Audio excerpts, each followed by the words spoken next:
사람들은 누구나 마음속에 한 가지, 두 가지, 혹은 몇 가지 소원을 가지고 있습니다. 아마 사람들마다 소원은 제각기 다를 겁니다.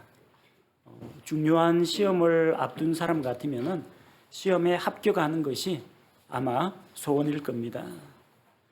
그리고 취업을 준비하고 있는 사람은 원하는 직장에 들어가는 것이 소원일 겁니다. 신혼부부들은 내 집 마련의 꿈, 아마 그것이 소원일 테고, 사업체를 운영하고 있는 분들은 사업이 크게 성공하는 것을 소원으로 삼을 겁니다. 병상에 누워가지고 신음하는 분들은 어서 빨리 이 질병에서 벗어나서 건강을 회복하는 것이 소원일 겁니다. 이렇게 사람들마다 제각기 다양한 소원을 가지고 있습니다. 그 소원들 가운데에는 사소한 것도 있고 좀 원대한 것들도 있고 또 누구나 인정할 만한 그런 소원도 있고 아니면 자기 개인의 어떤 욕심에 치우친 그런 소원도 있을 수가 있습니다. 우리 대한민국의 민족의 지도자라고 할 수 있는 김구 선생님은 나의 소원이라는 그런 글을 통해서 자신의 소원은 개인의 평안이나 육신의 영달이나 안녕이 아니라 대한민국의 자유 독립이 나의 소원이라고 했습니다. 그리고 그분의 소원은 이루어졌습니다. 많은 순국 선열들의 헌신과 또 하나님의 보호하심이 있었기 때문에 자유 대한민국이 이렇게 탄생하게 된 것입니다. 남북으로 분단된 시점에서 한때 우리의 소원은 뭐였어요? 통일이었죠. 국민학교 다닐 때 우리의 소원은 통일, 꿈에도 소원은 통일. 어린아이가 이제 뭔지도 잘 모르고 어쨌든 노래로 통일 소원을 노래처럼 불렀습니다. 요즘은 아마 우리 초등학생들, 중학생 소원이 뭐냐 그러면은 우리의 소원은 통일 말하는 사람은 아마 별로 없을 겁니다. 어린 학생들은 또 소원이 뭐냐고 물어보니까 연예인 되는 게 소원이다. 유튜버가 되는 것이 소원이다. 어떤 학생은 건물주가 되는 게 소원이다. 소원들이 전부 제각기 달라요. 옛날하고 지금하고 생각하는 가치관이 많이 다릅니다. 마틴 루터 킹은 흑인들 인권을 옹호하던 이런 차별을 반대하던 그런 분이었는데 I have a dream, 나에게는 꿈이 있어요. 이런 명연설을 통해서 인종차별이 없는 세상을 맞이하는 것이 나의 소원이다, 나의 꿈이다. 그렇게 자기 소원을 나타냈습니다. 이처럼 소원이라는 것은 자기가 좋아하는 것하고 관련이 있습니다. 자기에게 가장 큰 행복을 가져다 주는 것과 연관되어 있습니다. 또한 자기에게 절실하게 필요한 것, 현재 나에게는 부족하지만 내가 절실히 원하는 것, 이것이 개인의 소원과 연관되어 있습니다. 그래서 우리는 이 소원을 달성하기 위해서 살아가고 있습니다. 왜 학생들이 학교에서 열심히 공부합니까? 왜 직장인들이 자기가 맡은 일에서 최선을 다해서 노력을 하고 또 그 안에서 좋은 성과를 내려고 합니까? 결국은 자기의 소원을 달성하기 위해서입니다. 어떤 사람은 간절한 소원을 마음속에 품고 그것을 자기가 믿고 있는 어떤 절대자에게 그 소원을 기도로 아뢰기도 합니다. 그래서 사람들은 이렇게 소원을 위해서 간절한 마음, 열망을 품고 있습니다. 그리고 마침내 그 소원이 달성될 때 소원을 성취하면 우리 마음속에 기쁨이 찾아옵니다. 잠언 13장 19절 말씀을 보면 잠언 13장 19절에서는 혼에게는 성취된 소원이 달거니와 어리석은 자들에게는 악에서 떠나는 것이 가증한 것이니라. 마음속에 품고 있던 그 소원이 성취되면 우리의 혼에 달콤함, 기쁨이 찾아온다는 겁니다. 그런데 어떤 경우에는 소원을 달성했는데도 허탈한 경우가 있습니다. 당장 달성했을 그 당시에는 기쁘고 즐겁고 좋았는데 오래 못 가는 경우가 있어요. 또 소원을 달성했는데도 불구하고 여전히 마음속에 부족한 것이 남아가지고 여전히 갈증에 시달리는 그런 일도 있습니다. 열심히 공부해가지고 1등 했다. 성적표 받았죠? 기분 좋죠? 그 며칠 갑니까? 오래 못 갑니다. 중간고사 우등생으로 뽑혔어요. 근데 그 기쁨도 잠시 기말고사 준비해야 됩니다. 기말고사 끝나고 나면은 다음 학년으로 올라가서 똑같은 일을 되풀이합니다. 이제는 끝났겠지. 대학 입시가 기다리고 있습니다. 대학 들어가니까 이제는 좀 쉬어야 되겠다, 놀아야 되겠다 하는데 이제 취업 전선을 위해서 열심히 또 자격증 공부라든지 자기 스펙 쌓기 이런 것들로 계속해서 부단히 노력을 해야 됩니다. 이거 끝이 없어요. 어떤 학생들은 컴퓨터나 폰 가지고 게임을 해가지고 자기 레벨을 올리는 걸 원합니다. 그래서 뭐 돈 주고 고급 아이템을 사기도 하고 또 그리고 열심히 팁 같은 것들을 공부해가지고 레벨도 올리고 사이버 머니도 받습니다.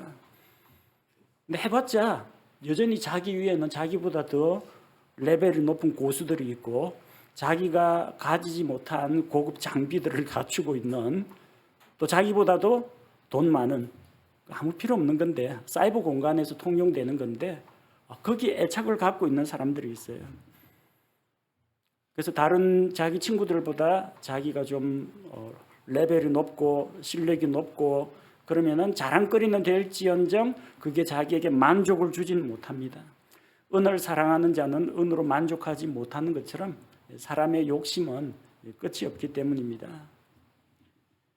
바닷물을 마셔도 갈증은 해소되지가 않습니다. 여전히 바닷물을 들이키면 더 심한 갈증이 생기는 것처럼 이 세상에 속한 것들은 우리에게 진정한 만족을 주지 못합니다.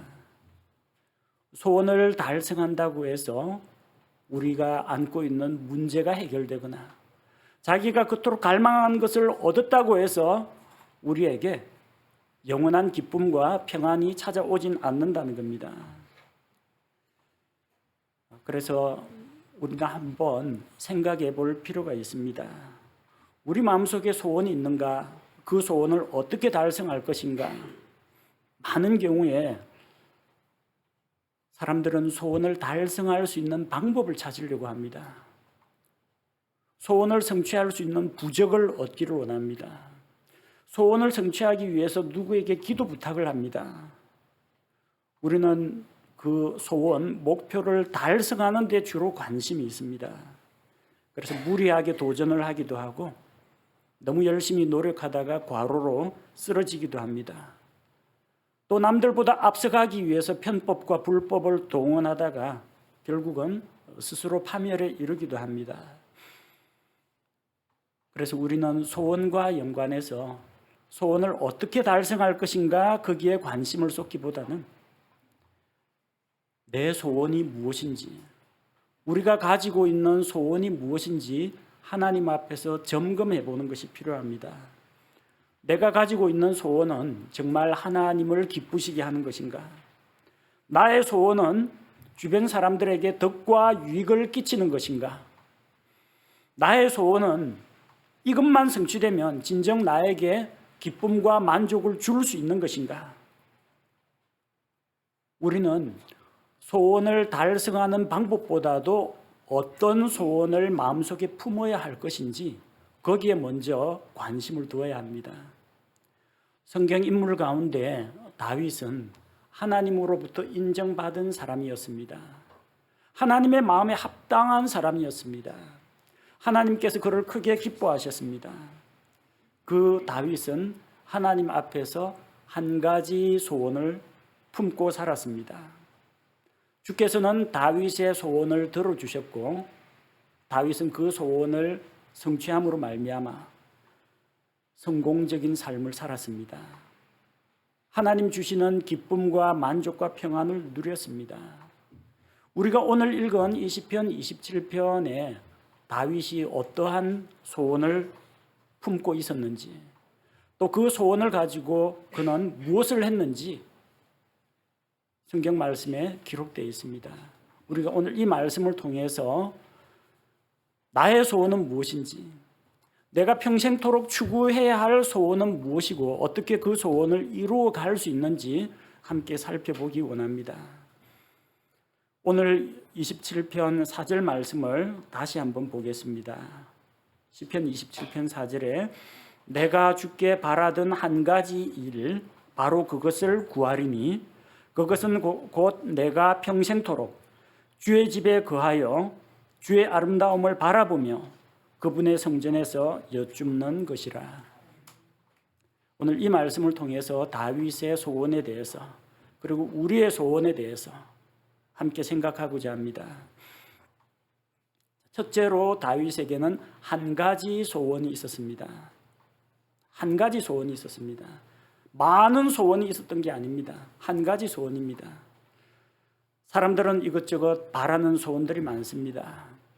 아마 누가 무엇이든지 원하는 대로 소원을 들어줄 테니까 적어보라고 하면은 못 적어도 한 10개 이상은 적을 겁니다. 그러지 않습니까? 여러분, 만약에 부모님이 이번 생일날 생일 선물로 네가 원하는 거 다 해줄 테니까 있는 대로 다 적어봐 하면은 몇 개 적을 것 같아요? 다 적을 거예요.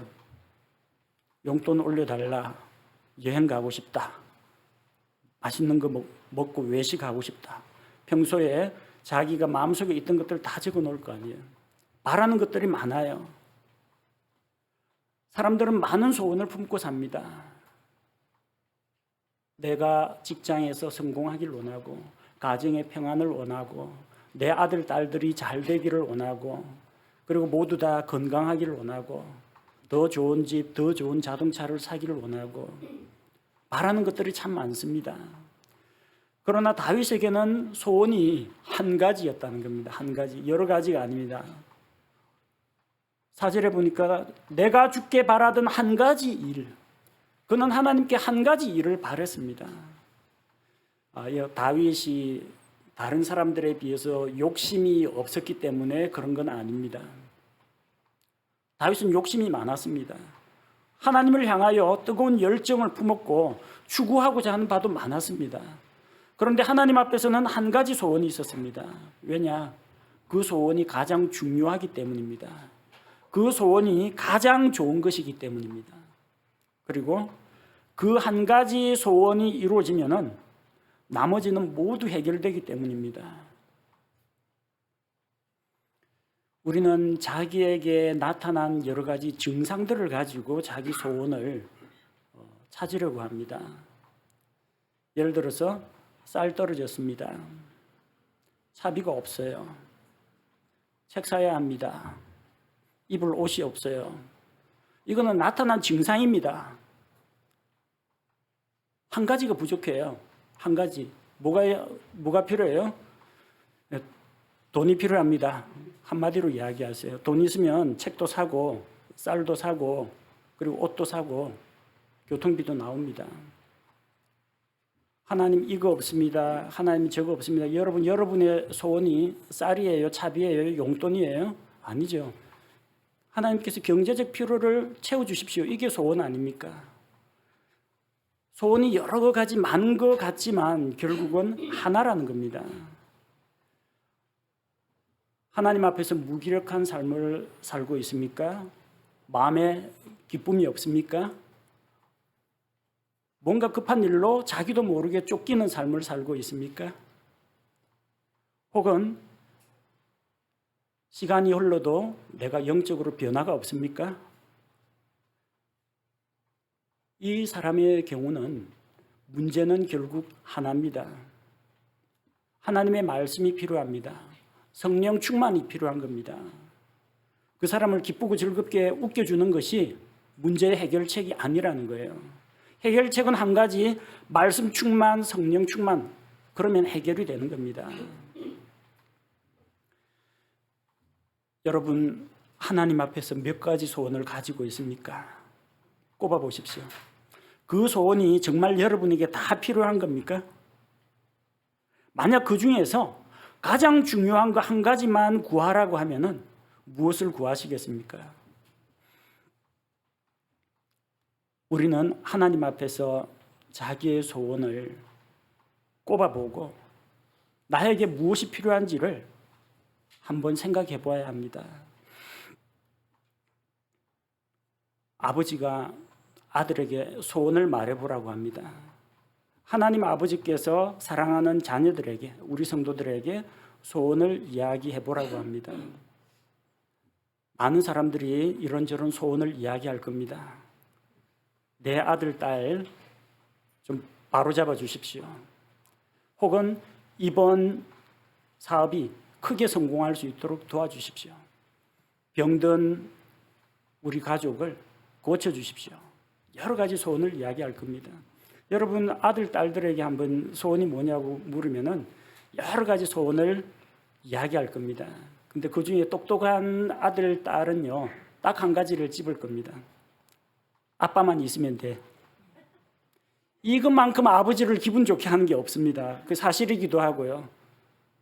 나는 과자 집을래, 나는 용돈 집을래, 나는 뭐 집을래 하는데 누가 아빠 내 거, 여러분 끝납니다. 아버지가 그 모든 거 다 사주는 거예요. 아버지만 붙잡으면 나머지는 다 해결되는 거예요. 하나님 아버지만 있으면 나머지는 없더라도, 아무것도 없더라도 하나님 아버지만 있으면 다 가진 겁니다. 그러나 수많은 것을 가졌는데 하나님을 얻지 못했다면 그 사람은 아무것도 못 가진 겁니다. 다윗이 참 이게 지혜로워요. 구할 거 얼마나 많습니까? 오늘 보니까 뭐 나의 원수들, 나의 대적들이 내 살을 먹으려고 하고 군대가 나를 치려고 하고 하나님 저 나의 원수들을 물리쳐 주시고 저 대적들 군대가 물러가게 하시고 나에게 강한 권력을 주시고 빨리 사울은 죽고 내가 왕이 되게 해주시고 할 말 많을 겁니다. 다윗은 그거 구하지 않았어요. 뭐 구했어요? 내가 하나님과 함께 하기를 원합니다. 내가 하나님과 함께 교제하기를 원합니다. 그는 한 가지 소원, 하나님을 선택했습니다. 여러분 하나님 앞에서 많은 소원을 가지고 있죠. 그러나 그 결과적으로 모든 소원의 최종 귀착점은 하나님께로 수렴합니다. 여러분 소원 들어주시는 것도, 필요한 거 공급해 주시는 것도, 병이 낫게 해 주시는 것도 하나님 손에 달린 겁니다. 한 가지 고르라고 하면요, 여러분 다른 거 고르지 마시고 하나님을 고르십시오. 하나님을 붙잡으십시오. 이게 다윗이 선택한 한 가지 소원입니다. 다윗이 욕심이 없는 게 아닙니다. 욕심이 너무 많아요. 온 우주 만물을 창조하시고 다스리시고 심판하시는 하나님을 붙잡았던 겁니다. 그러니까 한 가지면 충분한 겁니다. 둘째로 우리가 다윗에게 배워야 할 점이 있어요. 다윗은 주님께 자기 소원을 아뢰었다는 겁니다. 주께 구했습니다. 4절에 보니까 내가 주께 바라던 한 가지 일, 바로 그것을 구하리니. 이게 중요한 겁니다. 많은 사람들은 소원을 이루기 위해서 어떻게 합니까? 노력을 합니다. 일을 합니다. 어떻게 하면 이 소원을 달성할 수 있을까? 궁리를 합니다. 벽에다가 목표 서울대 해가지고 써붙여 놓습니다. 사람들 앞에서 자기 소원을 선포를 합니다. 그래서 자기 암시를 겁니다. 항상 이 소원에 깨어 있도록 별똥별이 떨어져도 자기 소원은 이거다 하고 소원을 외칩니다. 많은 사람들은 그렇게 소원을 이루기 위해서 노력을 합니다. 그리고 이름을 알 수 없는 어떤 신에게 부르짖기도 하고 말 못하는 우상에게 치성을 드리기도 합니다. 다 헛됩니다. 물론 소원을 이루기 위해서 우리가 일을 해야 합니다. 노력도 해야 합니다. 그게 불필요한 건 아닙니다. 근데 가장 중요한 걸 빠뜨리면 안 돼요. 소원을 이루어 주시는 하나님께 기도하는 것을 잊어버리면 안 된다는 겁니다. 하나님께서는 우리가 소원을 아뢰을 때 우리 기도를 들으시고 응답하시는 분입니다. 시편 17절 말씀해 보니까 주여 주께서 겸손한 자의 소원을 들으셨사오니 주께서 그들의 마음을 예비하시며 주의 귀를 기울여 들으시고 주께서는 우리 소원을 들어주십니다. 그래서 다윗은 어떻게 했어요?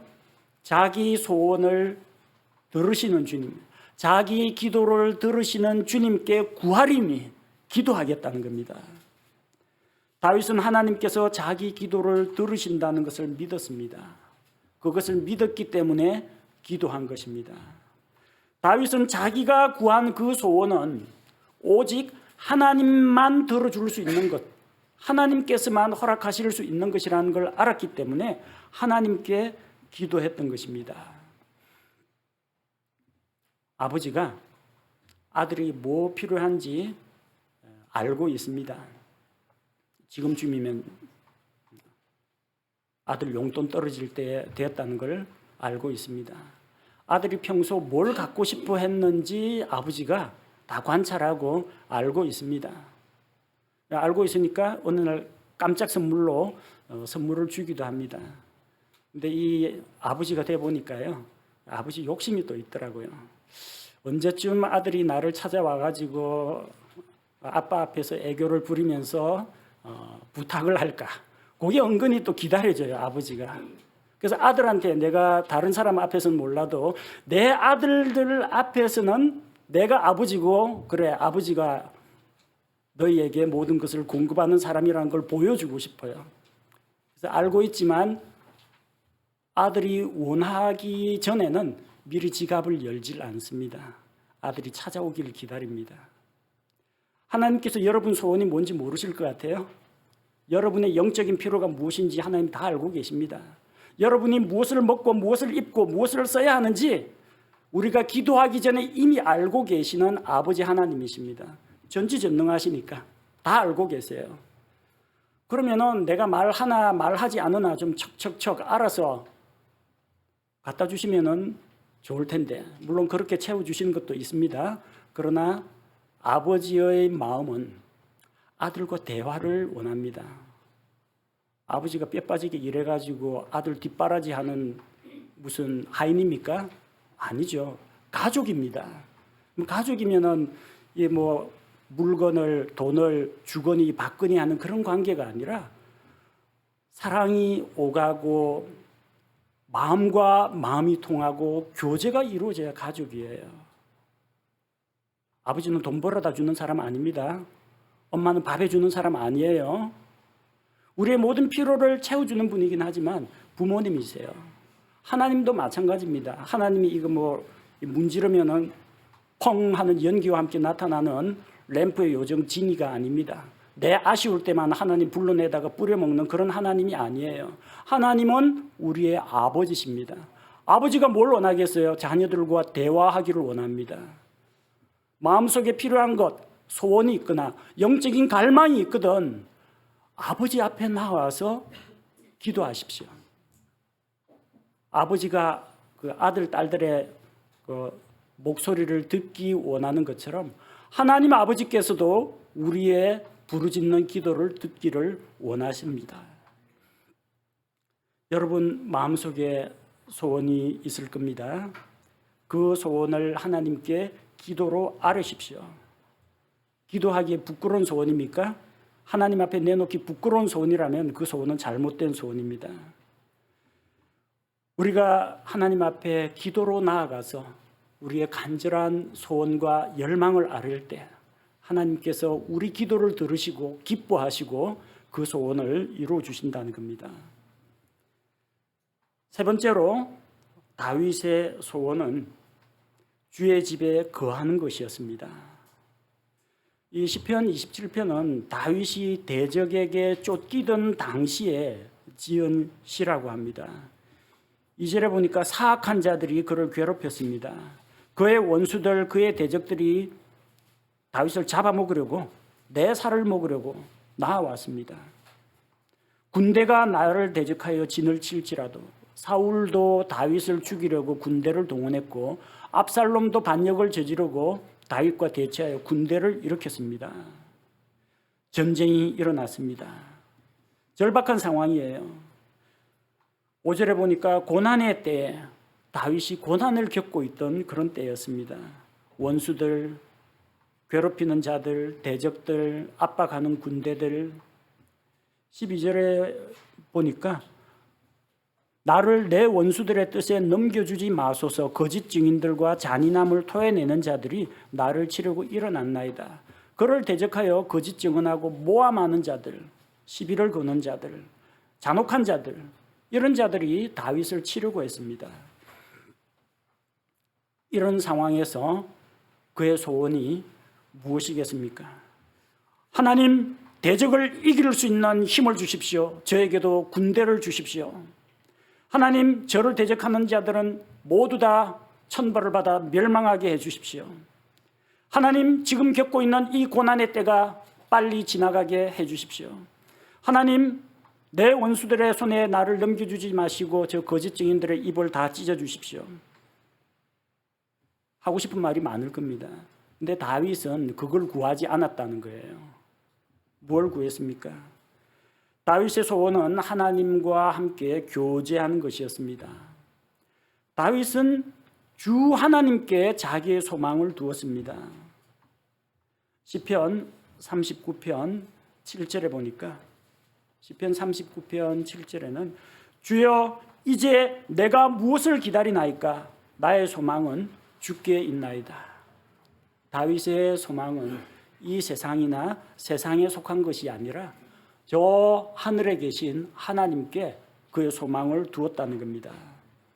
그래서 그 영광스러운 하나님께서 임재하시는 곳, 예배처소, 주의 집, 주의 성막에 거하기를 원했습니다. 다윗은 하루속히 이 고난의 시기가 끝나고 내가 왕좌에 앉아서 왕궁에서 편히 살았으면 좋겠다, 그런 생각을 하지 않았습니다. 왕궁에 거하며 안락한 생활을 누리는 것보다는 다윗은 주의 집에 거하기를 원했습니다. 왕궁에 있으면 왕으로서 많은 것을 누릴 수가 있습니다. 사람들을 거느리고 명령을 할 수가 있습니다. 다른 사람들의 섬김을 받으면서 대접받으며 살 수가 있습니다. 다윗이 원하는 것은 왕궁이 아니었습니다. 주의 집이었습니다. 주의 집에 가면은 이제 다윗은 내가 왕임내 하는 이야기를 못합니다. 거기 가면은 성도가 되어야 합니다. 성도 중에 한 명이 됩니다. 하나님 앞에 왕이 아니라 예배자가 되어야 됩니다. 다른 사람들로부터 섬김을 받는 왕궁이 아니라 자기가 낮아져서 하나님께 섬기는, 하나님을 섬기는 자가 되어야 한다는 겁니다. 다윗이 원하는 바는 왕궁이 아니라 주의 집이었습니다.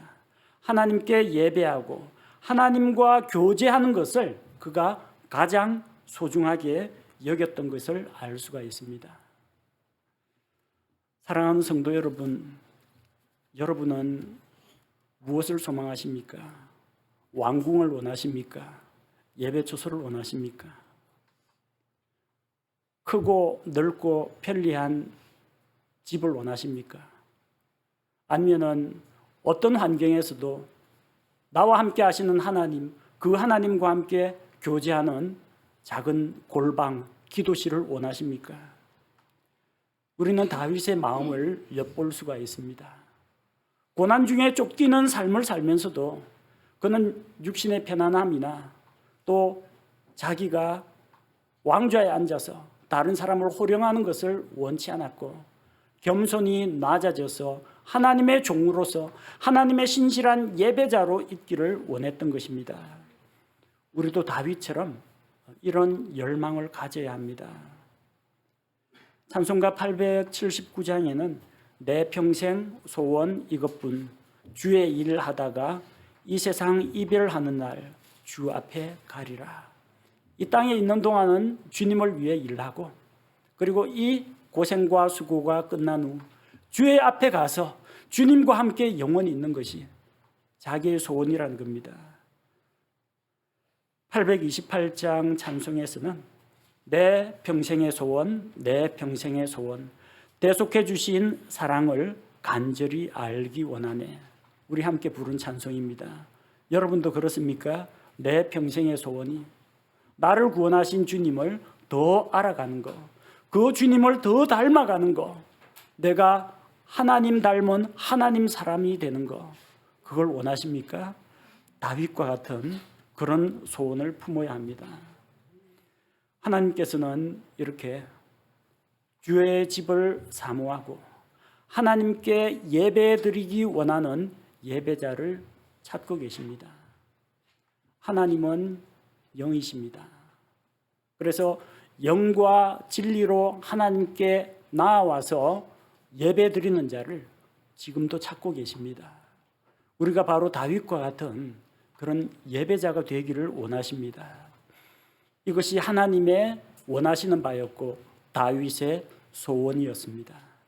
하나님이 원하는 바와 다윗의 소원이 꼭 맞아떨어졌다는 겁니다.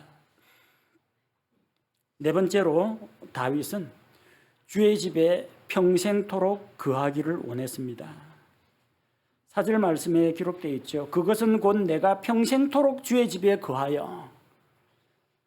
주의 집에 자기가 레위 사람도 아니고 제사장도 아닌데 왜 평생토록 거하려고 하는지. 다윗은 레위 사람이 아닙니다. 그는 유다 지파 사람이에요. 그 매일 가 있을 필요도 없고 평생 동안 거기 살 필요도 없는 사람이에요. 율법대로 하자면 그는 1년에 3번만 나가면 됩니다. 이스라엘 모든 남자들이 율법의 의무에 따라서 주의 집에 나아가야 하는 절기가 있어요. 유월절에 가야 되고 오순절에 가야 되고 장막절에 가야 됩니다.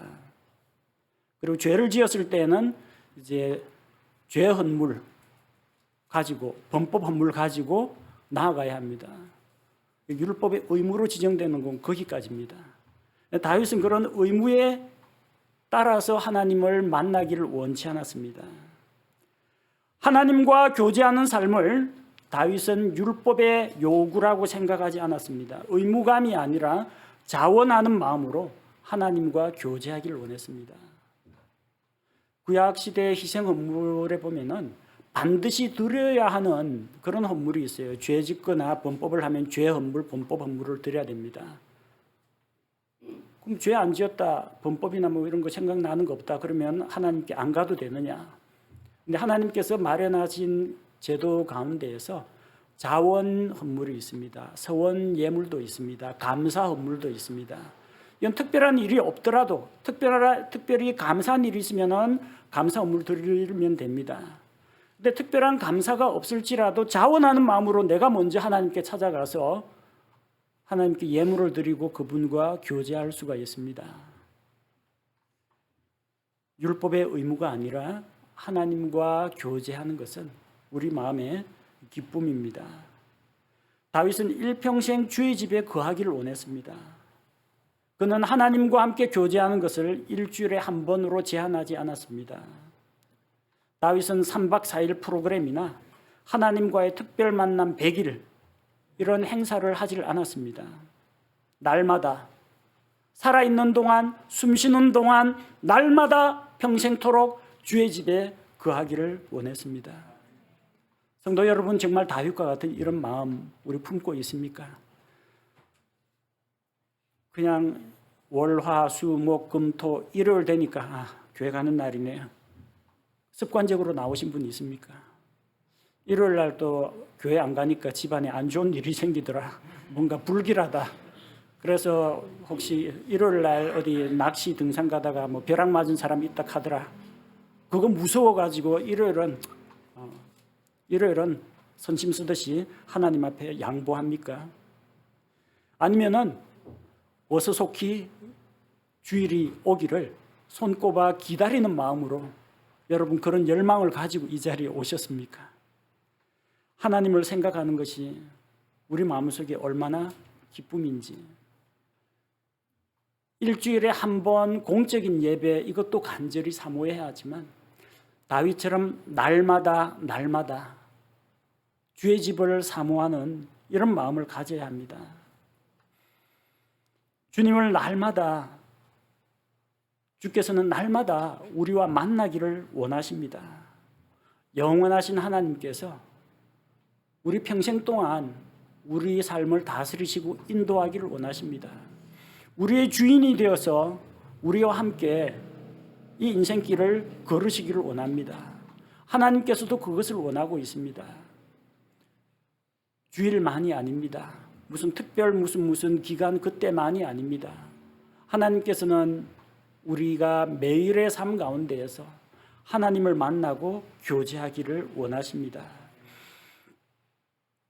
그리고 우리는 장차 영원한 시간을 하나님과 함께 보내야 합니다. 하나님을 믿지 않는 자들은 꺼지지 않는 불 속에서 영원한 고통의 시간을 보내야 하지만 우리는 영원한 왕국에서 하나님과 함께 주님의 아름다움과 그분의 영광을 찬양하면서 영원한 시간을 보내게 될 겁니다. 그것은 우리에게 진정한 만족과 기쁨을 주는 축복입니다. 그 영원한 세계에 들어가기 전에 이 세상 살아가는 동안에 우리가 바로 그 하늘의 영광을 맛볼 수 있는 것이 매일매일 말씀과 기도 가운데에서 주님과 교제를 나누는 삶입니다.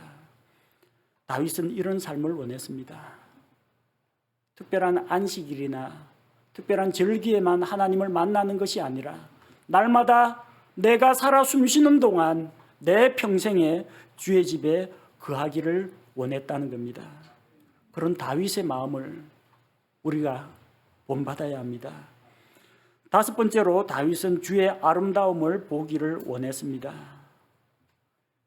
4절 말씀에 보면은 주의 집에 거하여 뭘 한다고요? 주의 아름다움을 바라보며. 여러분, 하나님이 아름답다라고 생각해 보신 분 계십니까? 조금 뜻밖일 겁니다. 하나님이 예쁘다, 하나님이 잘생겼다, 하나님이 영이시기 때문에 우리가 이런 거를 어떤 하나님의 외모를 평할 수가 없어요. 그런데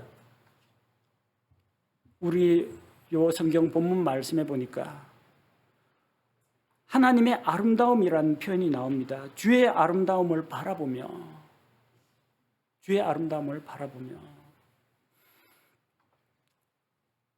우리는 하나님의 어떤 면을 보기를 원합니까? 많은 분들이 능력의 하나님을 만나기를 원합니다. 하나님, 나를 위해서 강하게 역사하여 주옵소서, 능력을 보여주옵소서. 대부분 하나님의 능력에 관심이 있지, 하나님이 아름다운 분인가 이거는 생각을 잘 안 합니다. 이 성경 구절이 아니면 하나님이 아름답다라는 생각도 잘 못합니다. 이 아름다움은 하나님의 어떤 외모라든지 하나님의 어떤 몸매라든지 이런 걸 말하는 게 아닙니다. 무엇을 이야기합니까? 하나님의 성품, 하나님의 인격을 이야기합니다. 하나님의 신격을 이야기합니다. 하나님의 영광스러움, 하나님의 거룩하심, 하나님의 은혜, 하나님의 긍휼, 하나님의 선하심, 하나님의 신실하심, 하나님의 솜씨, 하나님의 행하시는 일, 하나님께서 베푸신 거 다 아름답습니다. 이 하나님이 창조하신 참 아름다워라, 창조 세계도 아름답고 우리 각 사람을 이렇게 오밀조밀 하나님이 직접 빚어서 만드신 이것도 참으로 놀랍고, 그리고 하나님의 그 크신 사랑과 우리 죄인들을 향한 하나님의 긍휼과 값없이 거저 베풀어 주시는 그 하나님의 은혜, 이 모든 것들을 생각할 때 주의 아름다움이라고 했습니다. 이 하나님의 아름다우심, 하나님의 영광을 본 사람이 있어요. 하나님과 친구처럼 교제하던 그 모세가 보았습니다. 그는 하나님 앞에서 범죄한 이스라엘 민족을 위하여 그가 중재하면서 호소하고, 원컨대 이 백성의 죄를 용서하셨거든. 주님의 그 선하심, 주님의 영광을 제게 보여주옵소서. 하나님께서 모세 앞에 지나가면서 선포하셨습니다. 주로다, 긍휼이 많고 은혜가 풍성하며 오래 참고 선함과 진리가 가득한 하나님이로다 하면서 자기 선한 모습과 영광을 모세에게 보여주셨습니다.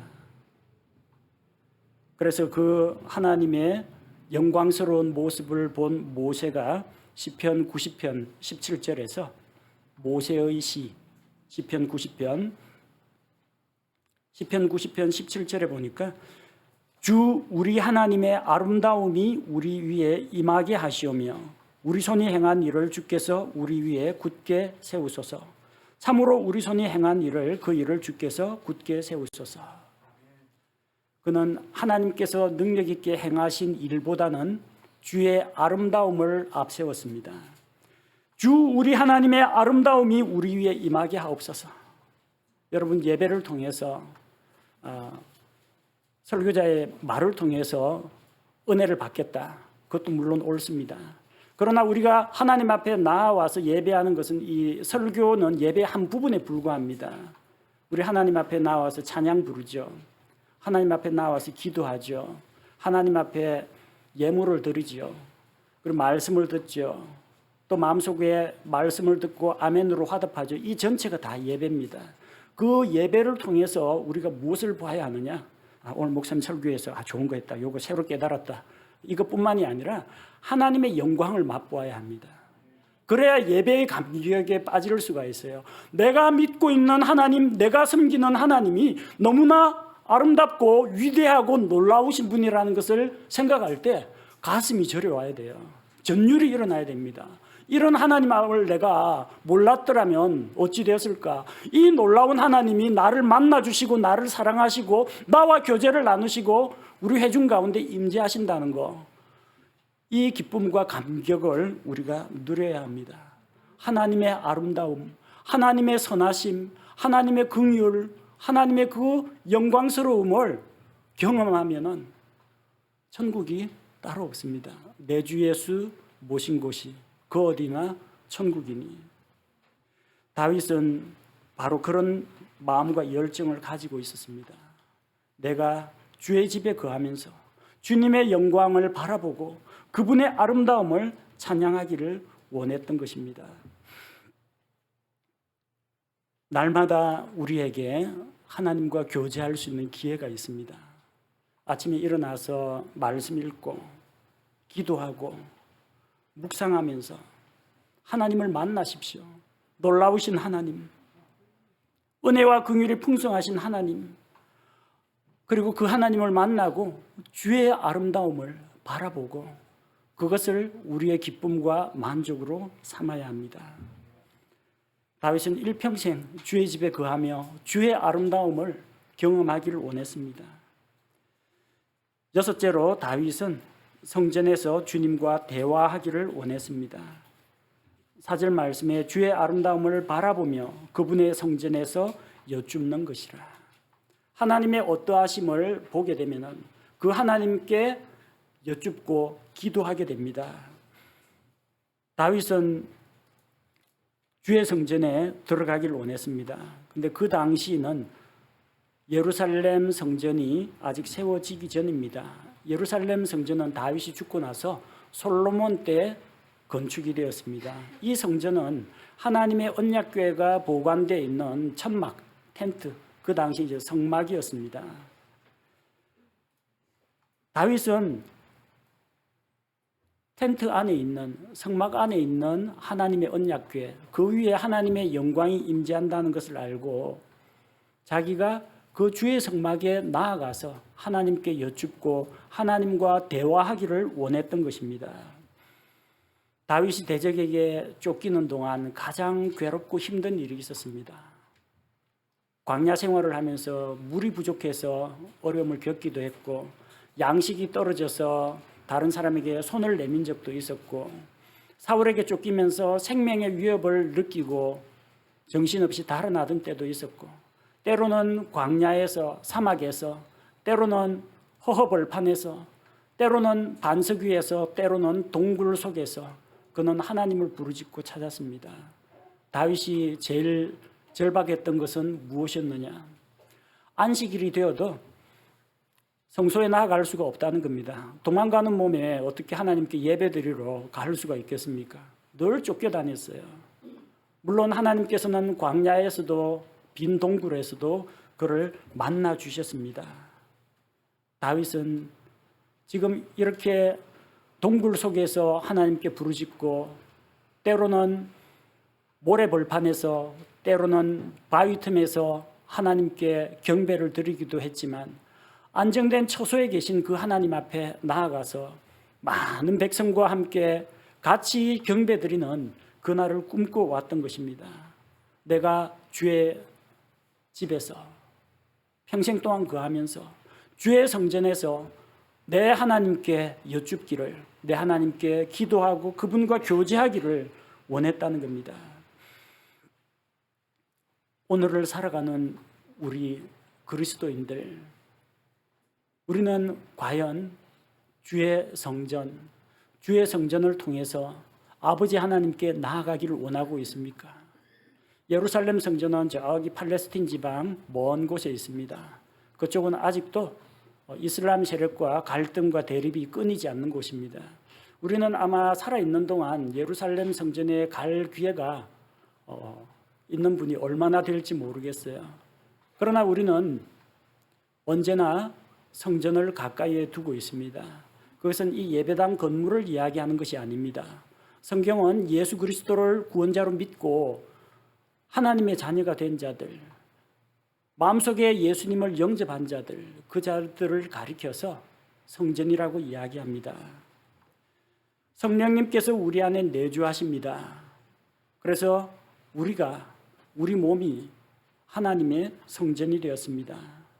하나님께서 우리 몸을 거룩한 성전으로 삼으셨기 때문에 우리는 이 몸의 성전에서 하나님의 말씀을 듣고 읽고 묵상하고 하나님께 기도하면서 친밀하게 하나님과 교제할 수 있다는 것입니다.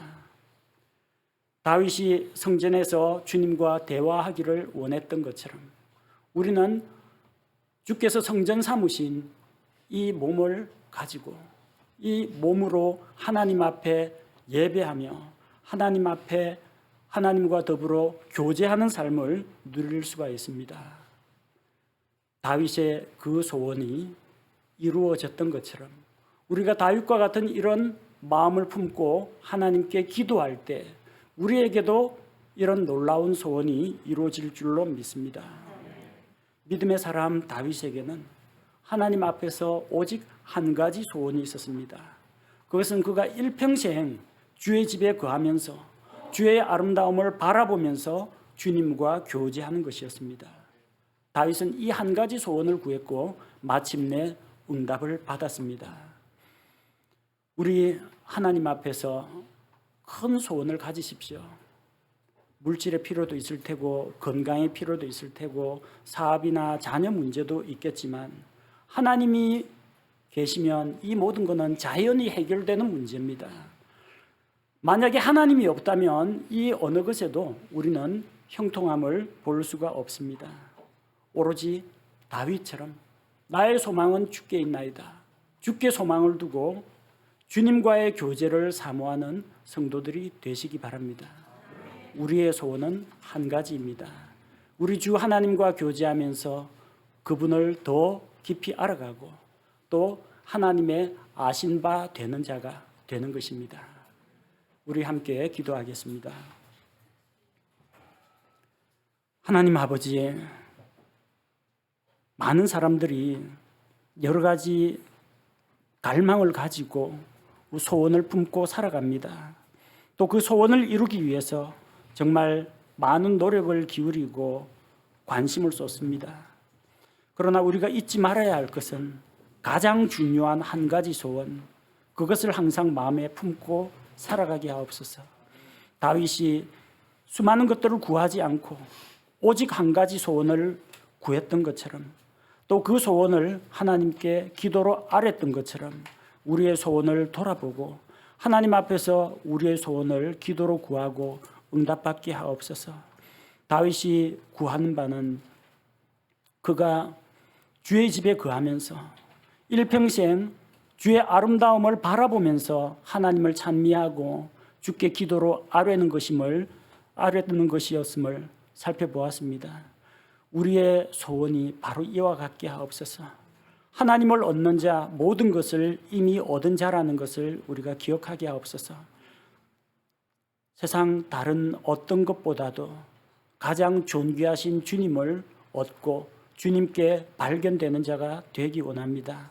날마다 하나님을 가까이 하고 하나님께 기도하고 주께 나아가 주님과 더불어 교제하는 가운데에서 우리 마음이 기쁨과 평안으로 채워지게 하시고 진정한 영적인 충족과 만족을 맛보게 하여 주옵소서.